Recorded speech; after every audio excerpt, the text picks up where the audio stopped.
Hello दोस्तों, स्वागत है हमारे यूट्यूब चैनल दया स्टडी क्लास। तो आज हम साइंस का टॉपिक लेकर आए हैं गति के नियम, लॉ ऑफ मोशन। गति के नियम इस वीडियो में हम डिटेल से पढ़ेंगे, तो वीडियो को बिना स्किप किए बने रहिए अंत तक।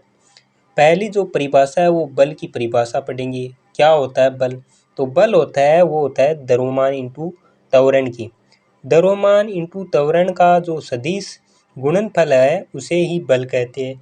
अर्थात बल वह बाह्य कारक होता है जो किसी वस्तु की स्थिति एवं आकार में परिवर्तन ला सकता है, तो उसे बल कहते हैं। इसका जो मात्रक होता है एसआई पद्धति में वो होता है न्यूटन। अब 1 न्यूटन होता है वो होता है 10⁵ डाइन के बराबर। 1 न्यूटन होता है वो होता है 10⁵ डाइन के बराबर। अगर हम यहाँ से डाइन प्राप्त करें, 1 डाइन, तो जो 10⁵ है वो इधर जाएगी तो बटम, यानी 10⁻⁻5 हो जाएगी। 1 डाइन बराबर हो जाएगी 10⁻⁻5 न्यूटन के बराबर। और 1 न्यूटन होता है वो होता है 10⁵5 डाइन के बराबर। और हम सीजीएस जो पद्धति है उसमें बल का जो मात्रक होता है वो होता है डाइन। सीजीएस पद्धति में बल का मात्रक डाइन होता है और एसआई पद्धति में न्यूटन होता है। इसकी विमा ध्यान में रखना है।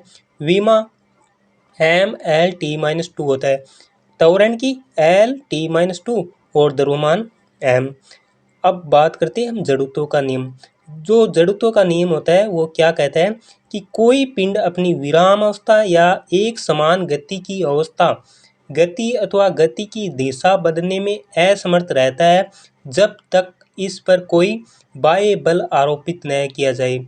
यानी कि कोई वस्तु विराम अवस्था में है तो वह विराम अवस्था में उस समय तक रहती है जब तक उस पर कोई बाह्य बल कार्य न करे। प्रथम नियम न्यूटन का। तो प्रथम नियम है न्यूटन का। बल की परिभाषा इस नियम से प्राप्त होती है। जो बल होता है वो इस नियम से ही प्राप्त होता है। द्वितीय नियम कहता है संवेग परिवर्तन की दर उस पर आरोपित बाह्य बल के समानुपाती होती है। ये न्यूटन का द्वितीय नियम कहता है।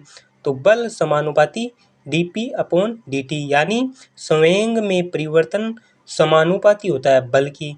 हम यहाँ से समानुपाती का जो चिन्ह हटाएंगे वो तो बराबर में के समानुपाती, यानी F बराबर के नियतांक लग जाएगा। समानुपाती का चिन्ह हटाने पर एक नियतांक आता है और यहाँ पर नियतांक लगा दिया के। dP/dt बराबर के डी, यहाँ P संवेग है उसकी जगह हम mv लिखेंगे, mv।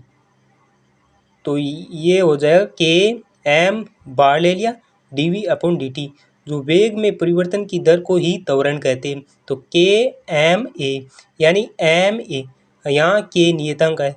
अगर हम के का मान 1 रखें तो बल हो जाएगा F बराबर एम ए, यानी द्रव्यमान इंटू त्वरण। तृतीय नियम कहता है कि इस नियम को क्रिया प्रतिक्रिया नियम भी कहते हैं, यानी 1 के द्वारा 2 पर बल और 2 के द्वारा 1 पर बल। नेक्स्ट है आवेग। आवेग क्या होता है? आवेग होता है वो सदिश राशि है। आवेग कैसी राशि है? सदिश राशि। इसका सूत्र ध्यान में रखना है। और आवेग को हम जे से निरूपित करते हैं। तो जे वेक्टर यानी सदिश राशि है, इसलिए हमें ये वेक्टर दिशा निर्धारित कर दी। यानी सूत्र हो गया जे वेक्टर बराबर बल इंटू समय। बल इंटू समय का जो सदिश गुणनफल होता है उसे ही आवेग कहते हैं। और इसका मात्रक हो गया न्यूटन सेकेंड, यानी न्यूटन बल का हो गया और सेकेंड समय का हो गया। तो आवेग संवेग में परिवर्तन के बराबर होता है। तो F इंटू टी, यानी आवेग है वो संवेग में जो परिवर्तन होता है डेल्टा P उसके बराबर होता है। तो आवेग पढ़ लिया। इसके बाद में हम पढ़ेंगे संवेग। संवेग क्या होता है? संवेग होता है द्रव्यमान इंटू वेग का जो सदिश गुणनफल होता है उसे संवेग कहते हैं। तो इसे हम P वेक्टर से निरूपित करेंगे। तो P वेक्टर बराबर हो गया m इंटू वी वेक्टर। मात्रक हो गया m, द्रव्यमान का हो गया kg इंटू किग्रा इंटू मीटर प्रति सेकेंड, ये हो गया वेग का। अब बात करते हैं हम रेखीय संवेग संरक्षण का नियम। क्या होता है रेखीय संवेग संरक्षण का नियम? तो न्यूटन के गति के द्वितीय नियम से हम इसको पढ़ेंगे। न्यूटन के जो नियम है, द्वितीय नियम, ये क्या कहता है? ये कहता है F बराबर ma, यानी बल बराबर होगा द्रव्यमान इंटू त्वरण के। तो m को हम रखें जैसा था वैसा रखेंगे और a की वैल्यू रखेंगे, यानी a होगा त्वरण होगा, वो वेग में परिवर्तन की दर को ही क्या कहते हैं? त्वरण। तो m dv अपॉन dt हो गया। अब d अपॉन dt रखे mv, यानी mv हो गया, वो हो गया संवेग के बराबर। तो dp अपॉन dt हो गया। अब dp अपॉन dt हो गया, वो बल के बराबर हो गया। यदि कण अथवा वस्तु पर आरोपित बाह्य बल शून्य हो, यानी F बल बराबर क्या हो? शून्य हो, तो क्या होगा? P बराबर नियतांक हो गया। अब P वेक्टर प्लस और प्लस P2 वेक्टर, यानी जो संवेग होता है संपूर्ण पिंडों के समुदाय का, जो संपूर्ण जो रेखीय संवेग होता है वो क्या होगा? नियत रहेगा।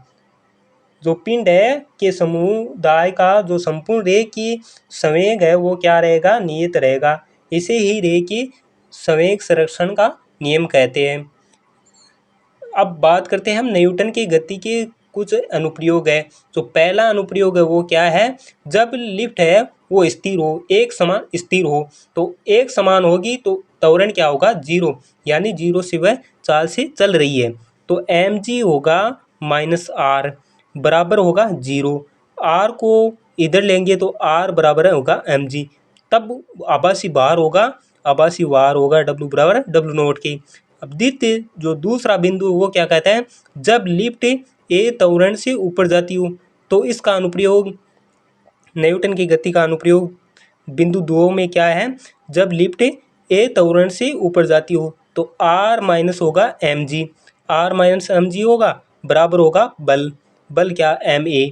तो r इधर रखेंगे, mg प्लस a, तो ये हो गया mg 1 प्लस a बटा g। तो आभासी भार होगा वो होगा W नोट 1 प्लस AG।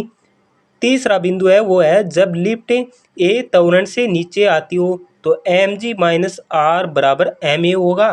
तो r बराबर हो गया mg minus a, mg 1 minus a बटा g। तो आभासी भार हो गया वो हो गया W बराबर W नोट 1 माइनस AG। इसे ध्यान रखना है।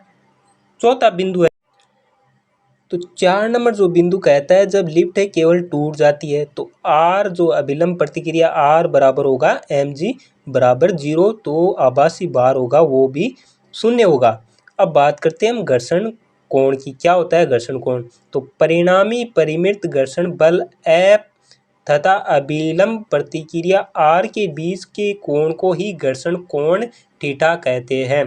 तो टेन थीटा बराबर हो गया बल बटा अभिलंब प्रतिक्रिया R, जिसे हम एक नियतांक देंगे, उस नियतांक को कहते हैं स्थैतिक घर्षण गुणांक। तो थीटा की वैल्यू आ गई, टेन उधर चले गया, तो टेन इनवर्स स्थैतिक घर्षण गुणांक नियतांक से हम इसे दर्शाएंगे। बात करते हैं हम लोटनी घर्षण। तो लोटनी घर्षण क्या होता है? जब कोई गोलाकार वस्तु गेंद हो, चाहे गोलाकार कोई भी वस्तु हो, किसी सतह पर लुढ़कती है, तो वो सतह के बीच लगने वाला घर्षण बल होगा, उसे ही लोटनी अथवा घूर्णन घर्षण कहते हैं। अब बात करते हैं हम विराम कोण। नेक्स्ट है विराम कोण। जब वस्तु किसी नत तल पर ठीक फिसलने की अवस्था में हो, तब नत तल के द्वारा क्षैतिज के साथ बनाया गया न्यूनतम कोण विराम कोण कहलाता है। घर्षण कोण बल F बराबर mg साइन एल्फा और अभिलंब प्रतिक्रिया R बराबर होगा mg कोस एल्फा। समीकरण 1 और समीकरण 2, समीकरण 1 में समीकरण 2 का जो भाग करेंगे तो mg साइन एल्फा बटा mg कोस एल्फा, mg से mg और साइन एल्फा कोस एल्फा हो जाएगा टेन एल्फा। तो बल बटा अभिलंब प्रतिक्रिया, तो वो हो जाएगा टेन एल्फा। जो टेन एल्फा को हम किससे डिनोट करेंगे? वो हो जाएगा स्थैतिक घर्षण गुणांक, स्थैतिक घर्षण गुणांक नियतांक से।